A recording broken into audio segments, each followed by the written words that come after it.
Olá, aqui é Rogério Madruga e começa agora mais um episódio do podcast do E aí? Essa realização contou com o auxílio da Prefeitura de Duque de Caxias através da Secretaria Municipal de Cultura e Turismo com os recursos da Lei Aldir Blanc do Governo Federal.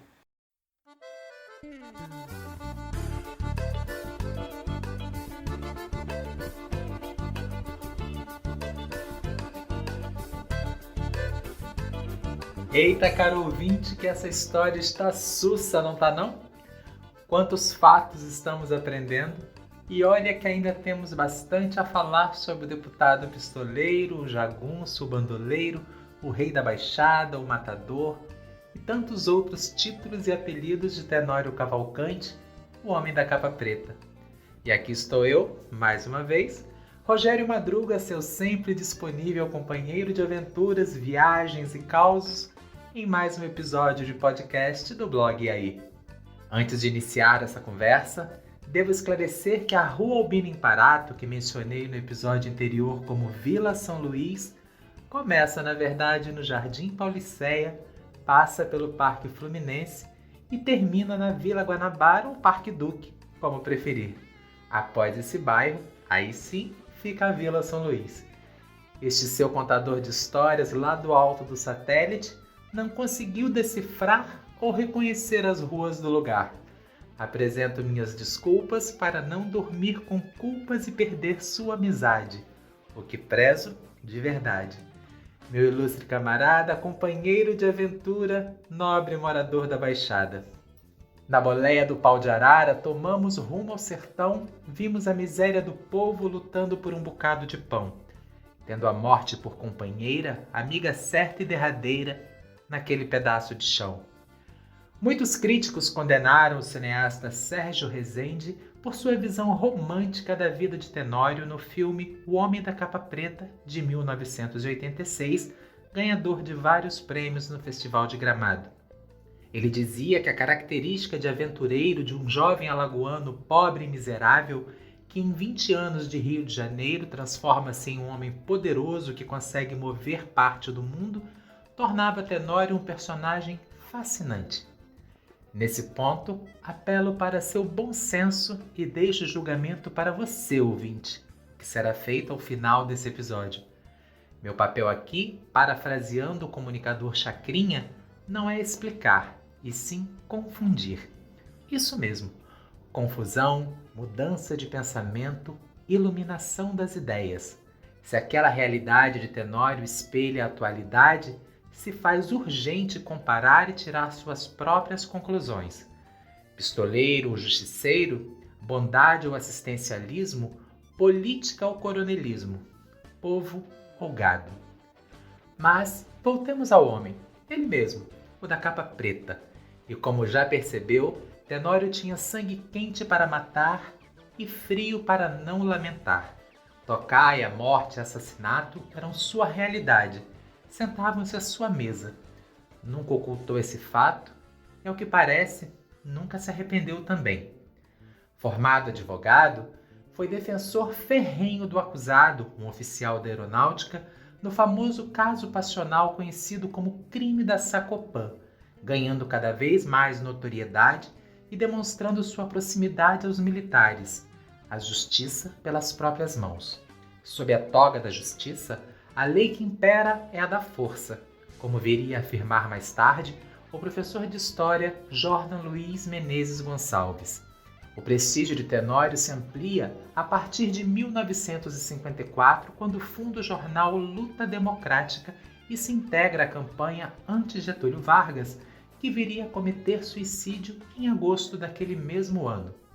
De linguagem popular e apelo sensacionalista, o diário conquistou grande aceitação junto às camadas mais pobres da população e difundia sempre a imagem de seu fundador envolto em uma vasta capa preta, acompanhado de sua inseparável lordinha.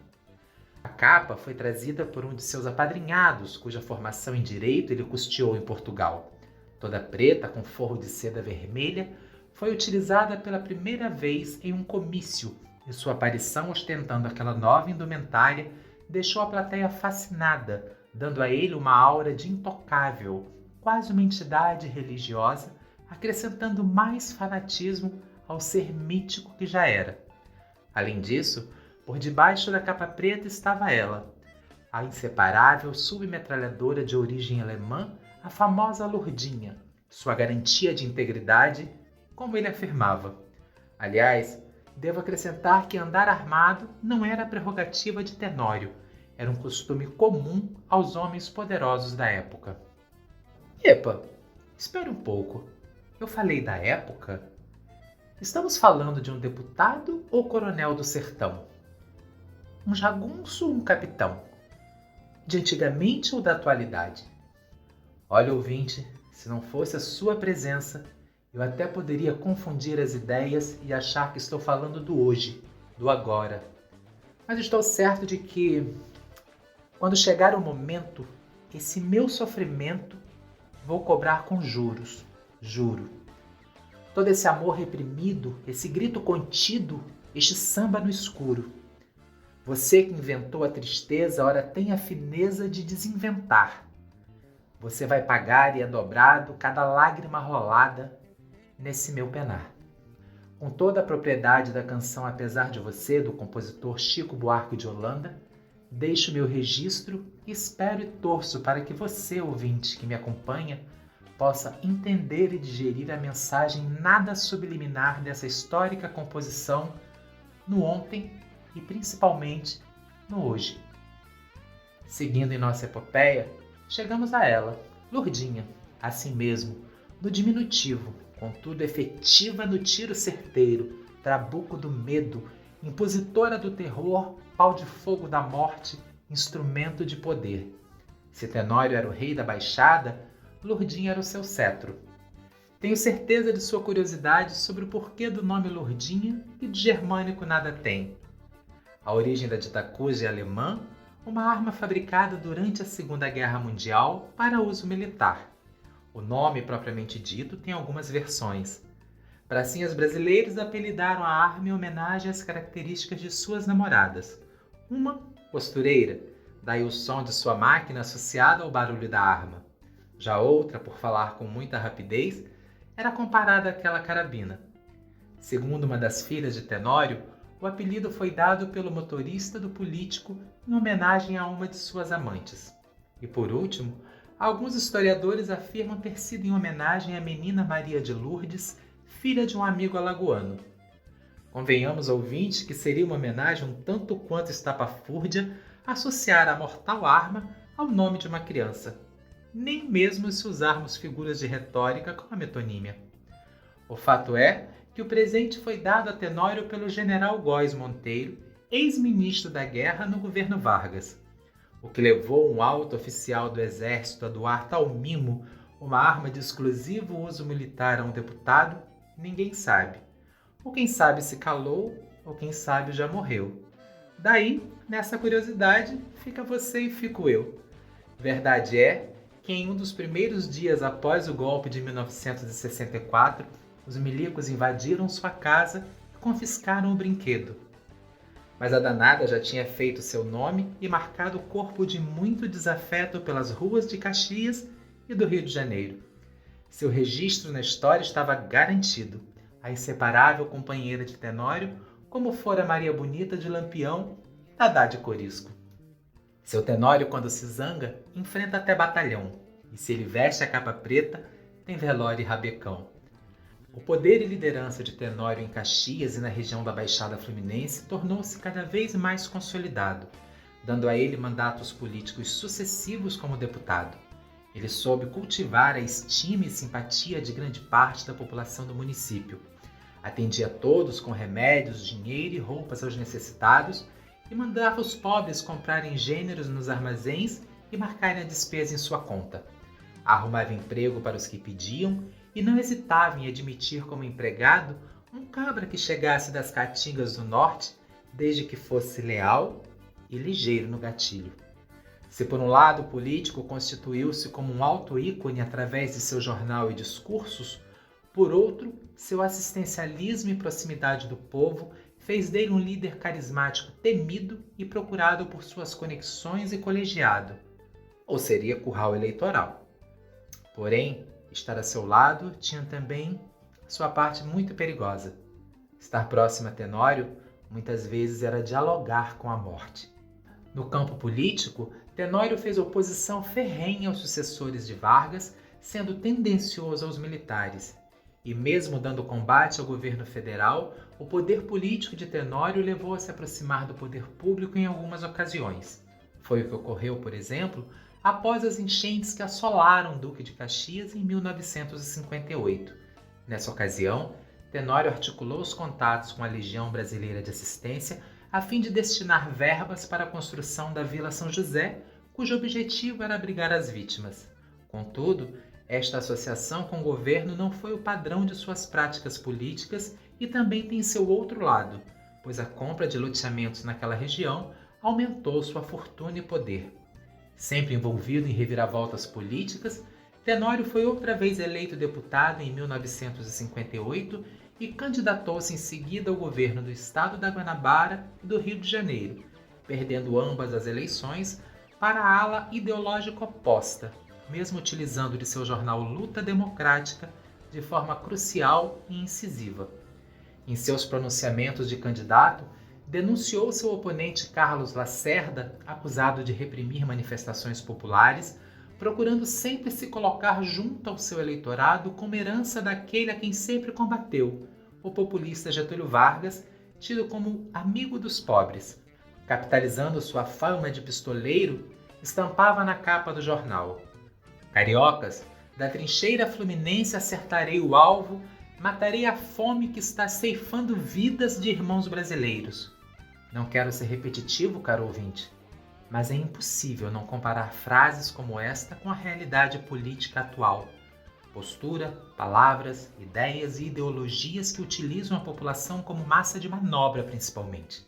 Daí a permanente necessidade cada vez maior da leitura, da informação, da busca e conhecimento dos fatos para que tenhamos opiniões e conceitos embasados no conhecimento e não nas fake news. Aliás, fake news é um assunto já abordado de forma inteligente no blog aí pela jornalista Conceição Gomes. Vale uma conferida. Em uma conversa alterada, uma ferrenha discussão, ficou a turma alarmada com tamanha confusão. O ilustre baiano parlamentar da tribuna fez a acusação, chamou o rei da Baixada de explorador e ladrão. Tenório sacou da pistola e, de arma empunhada na mão, fez o povo todo correr, gritando a pleno pulmão: "Cabra, tu vai morrer." Um horror, um desvario se formou naquele plenário. O gavião baiano de penacho, apavorado como um canário, veio inchada no pescoço, na garganta um nó, um caroço, enfrentando o pistoleiro, mesmo com a arma em mira, a urina molhando o coeiro, disse apavorado: "Atira." O assustado parlamento pediu, o deputado Tenório atendeu, guardando a arma na capa, o baiano não morreu. Mas veja você, meu chegado, a vergonhosa situação: estava o baiano urinado, tinha molhado o calção. Estava findada a batalha, acabada a valentia, a autoridade baiana letrada, agora sem a relia, aprendeu naquele momento de pavoroso tormento a não levantar voz contra o rei da Baixada. Rindo da situação do deputado urinado, cabisbaixo e envergonhado, urina pingando no chão, afirmou o pistoleiro com força, com decisão: "Homem eu mato, covarde não mato não." Esses versos narram o entrevero ocorrido entre Tenório Cavalcante e o deputado baiano Antônio Carlos Magalhães no plenário da Câmara Federal durante uma discussão em que divergiam sobre a conduta de um conterrâneo do baiano. Há quem diga que a apreensão de suas armas pelos militares teve influência direta de Antônio Carlos Magalhães, que ficou um bom tempo sem retornar à tribuna do plenário. Em 31 de março de 1964, teve início o movimento que culminaria com o golpe de Estado, instaurando a pior fase da política brasileira, a ditadura militar, que perdurou até abril de 1985, findando 2 anos antes da morte do questionável Tenório Cavalcante. De todo modo, uma vez implantado o novo regime, teve seu mandato cassado e seus direitos políticos suspensos, fato que atribuía a perseguições que sofria por parte de certos militares desafetos. Durante esse período, esteve recolhido em seu reduto eleitoral, mantendo os vínculos com a população caxiense e sustentando instituições filantrópicas criadas por ele, como a Fundação São José e o Colégio Maria Tenório, ambos no bairro conhecido como Pantanal. No início do ano 1979, retornou ao noticiário ao assumir outro caso notório, a defesa do ex-policial Mariel Mariscot, acusado de homicídios e apontado como membro do Esquadrão da Morte, organização que se notabilizou pela execução sumária de elementos considerados criminosos. Desta vez, ouvinte, não farei comparações com fatos da realidade, deixarei para que você, companheiro, o faça com isonomia. Apenas peço que não deixe de pesquisar, de se informar e tirar suas conclusões. Sugiro buscar por grupos de extermínio na política atual. No início dos anos 1980, tentou mais uma vez retornar à cena pública ao cogitar uma candidatura ao Senado, porém desistiu. Afastado definitivamente da política, continuou se dedicando às obras em Caxias, vindo a falecer em 5 de maio de 1987. Sua vida foi narrada em cordéis como história de um bandido que se tornou deputado, de Serra Cardoso, e também Vida, Paixão e Drama do deputado Tenório Cavalcante, do poeta Zé Alagoano, este último publicado no Diário Luta Democrática. Assim, companheiro chegado, termina o causo do ilustre deputado, jagunço matador capitão, fugitivo da miséria e da fome do agreste daquele sertão. Tocaiou e foi tocaiado, matador mais que afamado, mais de uma vez acusado e de frente a volante postado, nunca se mostrou acuado. Não tenho mais nada a dizer sobre a pessoa renomada do deputado pistoleiro Tenório da Capa Preta, senhor e rei da Baixada. Deixo as conclusões finais sobre toda a história de Tenório para você, caro ouvinte. Não farei comentários sobre o certo e o errado, acusação ou defesa. Não tecerei elogios, tampouco desrespeito por sua trajetória, legado e figura, tanto pessoal quanto pública. Isso é com você. Agora é sua vez de parar, pensar, colher mais informações e embasar seu pensamento para formar seu próprio julgamento sobre o homem da capa preta. E não se esqueça de que essa história, embora esteja nos livros, ao menos em parte, não é algo distante de sua realidade geográfica e social. Muito pelo contrário. Espero encontrar você sempre por aqui para trocarmos conhecimento, ampliarmos horizontes, alimentarmos nossa cultura e aprendermos coisas novas. Afinal, cultura não ocupa espaço, não é mesmo? E você já sabe que cultura e informação estão sempre aqui nos podcasts do blog aí. Ouça, comente, sugira, participe. Grato pela sua companhia. Até nosso próximo encontro. E para fechar, um último cordel do poeta alagoano Enéas Tavares dos Santos, intitulado Cangaceiro Isaías. Deus é quem marca o destino de todo recém-nascido, por isso é que o valentão, que seja o pior bandido, sempre há de encontrar um para deixá-lo vencido. Um forte abraço.